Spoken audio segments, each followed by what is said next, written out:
It seems like Vybz Kartel and two of his co-accused are staying put behind bars. Yup, you heard that right.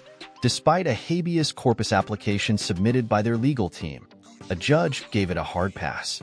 Supreme Court Justice Andrea Thomas dropped the bombshell ruling, stating that until the Privy Council decides otherwise, these guys are staying put. It all traces back to a murder charge that just won't budge. Kartel, whose real name is Adidja Palmer, along with Sean Storm, Campbell and Andre St. John, are still in the thick of it. The legal wrangling has been intense, with arguments flying left, right, and center. Kartel's attorney argued that without a conviction, there's no basis for detention. On the flip side, state attorneys countered that the murder charges are still very much alive and kicking.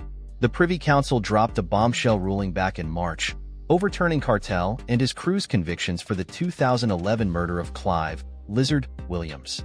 The case got kicked back to Jamaica's appeal court to decide if a retrial is in the cards. Since then, Kartel has been singing a different tune, questioning the need for a retrial. In a statement to Fox 5 News, he sounded pretty confident, proclaiming victory and calling for justice. But with the legal roller coaster still in full swing, who knows what's next for the dancehall icon and his crew?